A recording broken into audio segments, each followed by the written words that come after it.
Hello, I'm Kamla. My guests today are relatives of the famous jazz musician, composer, and band leader Miles Davis. Erin Davis and Vince Wilburn Jr. are here at the San Francisco International Film Festival to show the documentary that Stanley Nelson produced and directed. Welcome to San Francisco. Thank you. Thank you. Welcome. So, what did you think of the film? Oh, we loved it. I mean, I loved it. I thought it was well done. It's like, emotional. It's very informative. It's got all the great music. Yeah, it's great. What about you? I thought it was incredible. And every time, I've seen it 3 times, and every time I see it, I get something different from it. Okay. So, Stanley did a remarkable job. yeah, and Stanley Nelson is an award-winning filmmaker. And what was interesting is just 2 years ago, there was a feature film on your father, and now this documentary, and I'm wondering why. Oh, well, it was 2016, 3 years ago when the film came out. We've worked on that for years and years, and it took a long time to get, funding and everything together for that. So after that, we were available to work on the documentary, and Stanley came with all the ducks in place. Okay. And both of you grew up with him in different times. That is, you are the nephew. Yes. Miles Davis's sister's son. Yes. So you grew up knowing him far longer than Erin did. Well, don't say far longer, because it's like, Is that not Oh, the right yeah. word? we always tease each other about our age. Yeah. Don't say that. Aaron's like my little brother, Okay. more than a cousin. But yeah, true, yeah. Far Because longer. when he showed me, okay. Can we edit it? No, we're keeping that. No, when Aaron, now think this, when Uncle Miles showed me a Polaroid, he said, you got a little cousin. I'll never forget, I was so excited to meet him, because I was, teenager. Of an age. Of an age. Of an age. And I was excited, it's like, Aaron, I just can't wait to meet him. But what do you remember of him? What are the first early memories of him? Aaron? No, not Aaron. my uncle? Of your uncle. I grew up in Chicago. Before TSA, you could go to the gate to meet your people who flew in, Chicago O'Hare. So as a kid, I would go with my parents to meet Uncle Miles at the gate, and every few steps coming back from the gate to the car, people would stop him, and I was like, wow, why are they always stopping Uncle Miles? So I didn't know what it was, and even going to the concerts and being on the side of the stage, because I didn't want to sit in the audience. I just remember like the silhouette and this man with the trumpet and how it had an effect on me. So I'm sure it had an effect as a kid. I'm sure it had an effect on the world. But it was just like little things like that. It's like that stand out. Like a superhero, like a larger than life person who was my uncle. Does that make sense? Yes, it does. And as Yeah. a kid, I'm like, wow. And then we'd always look forward. I would personally look forward to him coming to Chicago. Was he very stylish? Oh yeah, definitely. So he was cool. Yeah, cool. Always cool. Always cool. And what about you? What are your early memories? Oh, my early memories are at his place in New York on the West Side. He had a very cool, he bought the building. He bought a brownstone. So he had this really cool house there. And I remember seeing his music and not getting it at all. I was like too little to understand what was going on. And then, he called me when he started playing again. He came out of his brief retirement or hiatus, and he just started with Man with the Horn with Vince, and he done an album called We Want Miles, which was a live album of his comeback, if you want to call it that or whatever. Is this in the 80s? Yeah, and so my earliest memories of him are hanging out in New York, going to the UN, he used to go to the Ambassadors Club to swim and have lunch. I remember doing that, and then I started going on the road with him in the summers. And Vince was in the band, and I later on joined the band. When did you get his music then? When did I get it? Because you said early on you didn't get his music. Well, I mean, I was like, 3 or 4, and I was like, I don't know what's going on. He was 3 and 4 and he got his first set of drums. Didn't you get your... five in kindergarten? Yeah. But Well, he was playing when I was like 3 or 4. He was playing the stuff that was like on the corner and after that, and so I didn't really quite get it then. I don't think when I was little, and then later on, it was great to kind of come back to it. So one of the things that is that he wrote in his autobiography is, "It is the first thing in my life, music, and I go to bed thinking about music. It is always there, comes before everything." What instances of what he's talking about do you remember? Because he went to bed thinking about music, he woke up about thinking about music, and he said the only constant was change. You had to change. Right. What are your memories of him thinking about music? It was his life. You know, I lived with Aaron and Uncle Miles, and it was his existence was music. I mean, he had outside interests, of course, but you know, he would have the board tape, the concerts he playing on the stereo in the house. He would have, if it was like MTV back in the 80s, he would have the sound turned down. If it was something You watched MTV? with the sound down, maybe, or it would sound low. But he'd listen to his own music. If it was something that attracted him, he'd have to turn the sound up or have us turn the sound up. And then he would ask the record company to send him that particular group's music, you know.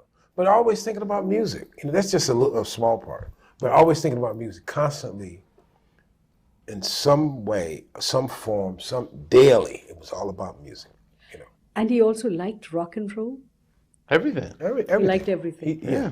When we grew up, there was the radio, so you listened to more things that you might listen to now, and then there was MTV, and you had everything on there. So you'd find stuff you liked that you didn't think you might like, or you know, whatever. But I think with him, it wasn't. I don't think he really didn't. He didn't like genres, you know, putting music into categories, even though it helps for discussion purposes. But you know, he liked musicians and music. You know, So his imagination was very fluid, which means the boundaries were also fluid. That is, he didn't like genres. He's like, yeah. I mean, one of his good friends was Willie Nelson. You know, they did. Willie Nelson. Remember the group Kassav? I think you went to see Kassav. You know, And he played with hip Prince. hop, Prince, Mr. The group called Mr. Misty. The Toto. He played with Toto. Cameo. So he played with all sorts of musicians. Yeah. Okay, tell us about Prince, because I think he had a special place in his heart for Prince. Indeed. Yeah.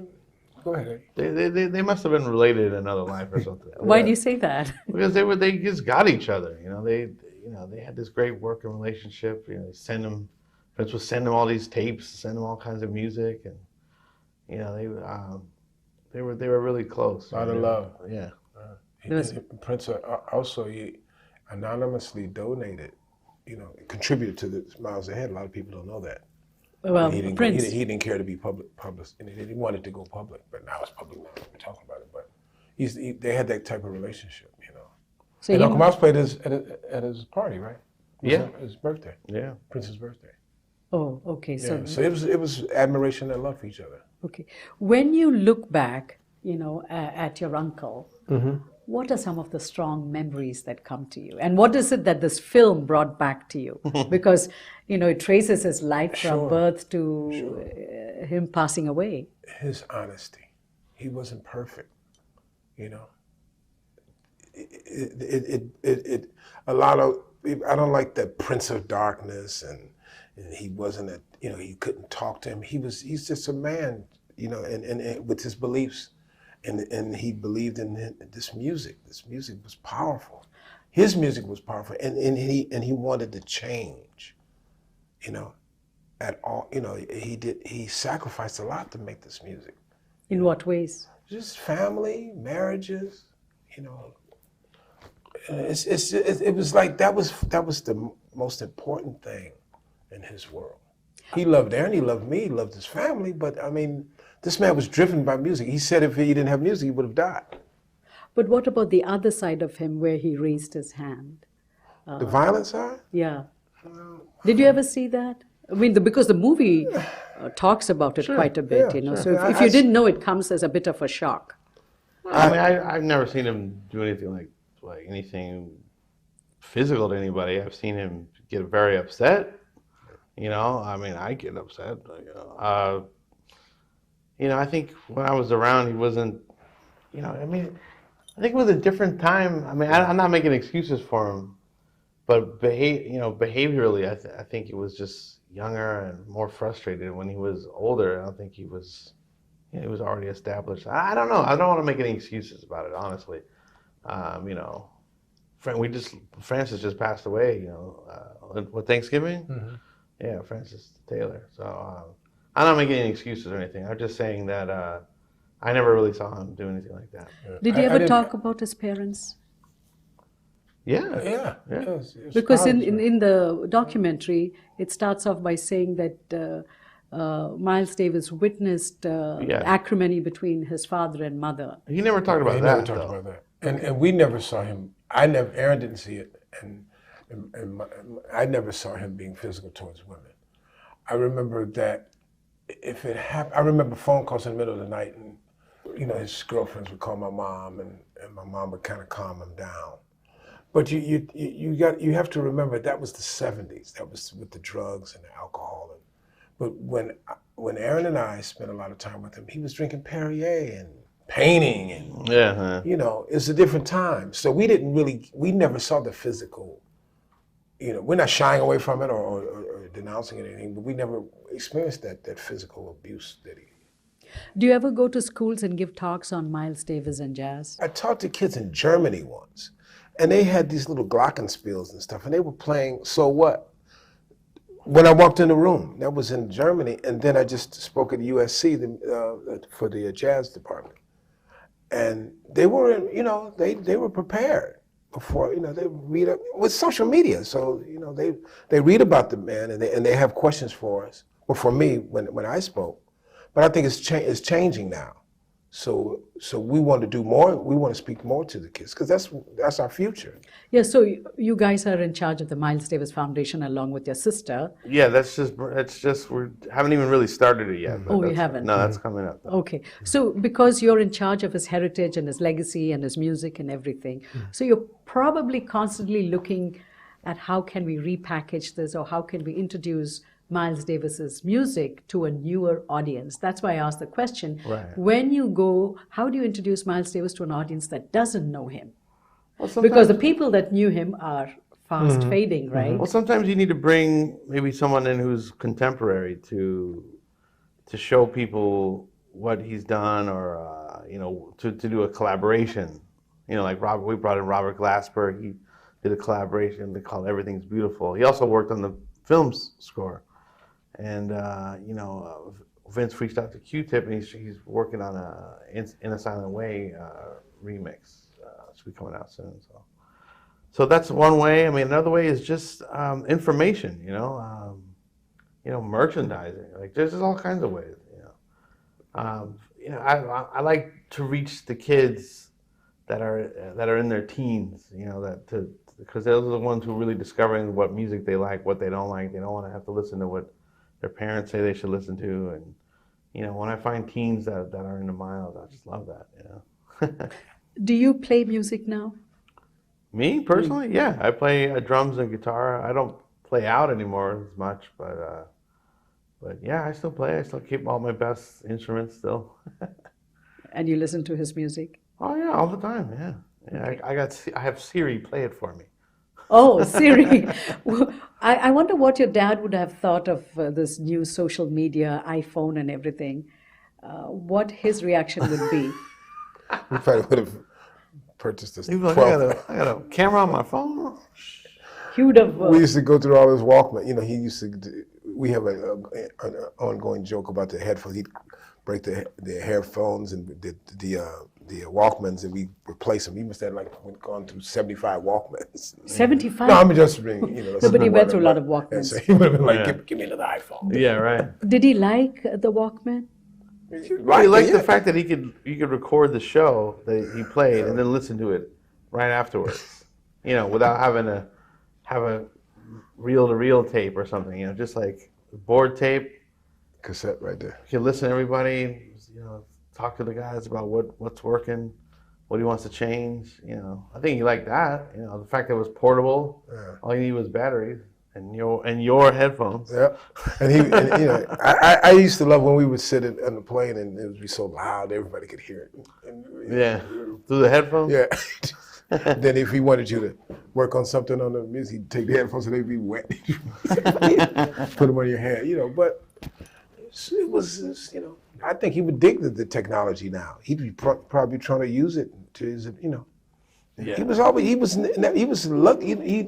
He never looked back. He was always looking to the future. So the technology. That was the most interesting thing that you said in an interview, that he didn't want to have his old records and listen to his old music. It was all about now and the future. Yeah. No. I mean,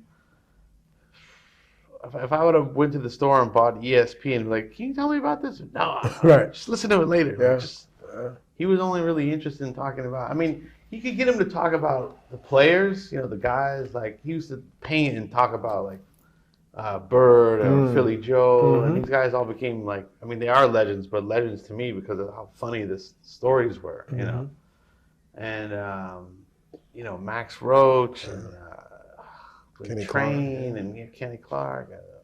He used to talk about Clark Terry. Oh yeah. You know, guys he respected, guys that were older than him. You know, one time I was we were on the road and we were in Amsterdam and I went swimming, and this older gentleman, you know, he was an African American guy, and we're both in the pool, and he's like, I told him who I was, and he goes, oh yeah, my name is Nick. Tell your dad Big Nick says hello, and he almost fell over laughing, thinking about Big Nick. He played baritone sax, and he was doing this funny impression of him playing, and he was like, tell Big Nick to come up here, you know, like.